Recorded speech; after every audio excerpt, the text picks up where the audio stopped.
Jika kondisinya seperti yang Anda sampaikan, bahwa dominan dari perusahaan Anda adalah penghasil produk yang halal, tapi ada sebagian produk yang haram, maka insya Allah masih bisa dijadikan sebagai alasan untuk bertahan di sana.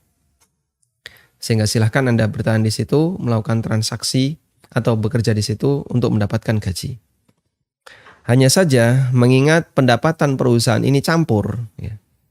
Ada yang halal, ada yang haram, maka gaji yang Anda miliki juga sebagiannya ada yang haram.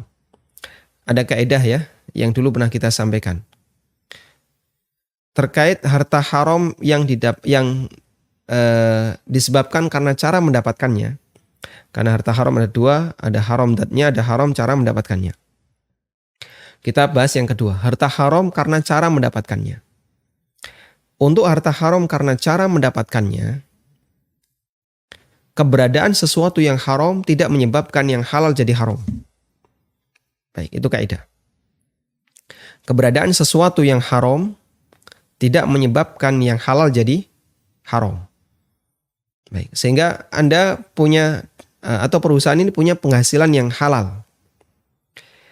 Di saat yang sama perusahaan ini juga punya penghasilan yang haram. Maka penghasilan yang haram ini tidak membuat yang halal jadi haram. Yang halal tetap halal, yang haram haram.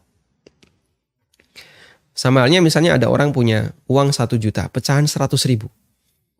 1 juta, berarti 10 lembar. Halal. Di saat yang sama dia punya uang riba 1 juta, pecahan yang sama 100 ribu. Haram. Lalu dicampur. Ya. 1 juta halal, 1 juta haram. Sehingga dalam hal ini yang jadi acuan bukan fisiknya.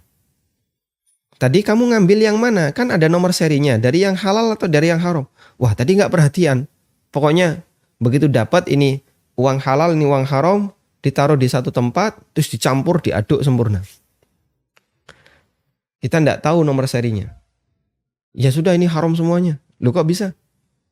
Ya ini ada daging sapi, daging babi, dicampur, di blender, digiling. Sekarang ambil 1 sendok, halal atau haram?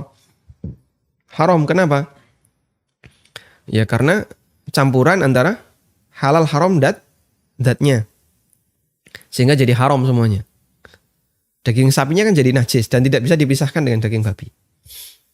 Tapi kalau duit yang jadi acuan nominal. Nah selanjutnya, karena yang jadi acuan nominal, selama yang Anda ambil kurang dari 1 juta, 1 juta ke bawah, tidak lebih dari 1 juta, maka Anda berhak untuk memanfaatkannya. Sisanya haram. Sama halnya dengan dengan penghasilan perusahaan. Seperti yang kita tahu, hampir semua perusahaan itu punya deposito.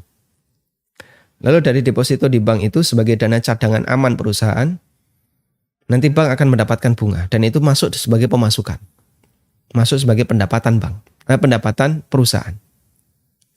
Belum lagi perusahaan Anda memproduksi sesuatu yang haram. Misalnya apa? Botol minuman keras. Baik, berarti pendapatan yang ini haram. Anda perlu tahu kira-kira prosentasenya berapa. Pak, ya kurang lebih dalam waktu setahun itu nggak lebih dari 5 tahun, nggak lebih dari 5%. Baik, berarti 5% pendapatan Anda haram. Anda dapat gaji, 5%-nya dipotong. Kembalikan ke mereka, serahkan ke fakir miskin. Karena ini adalah uang yang haram. Wallahu a'lam.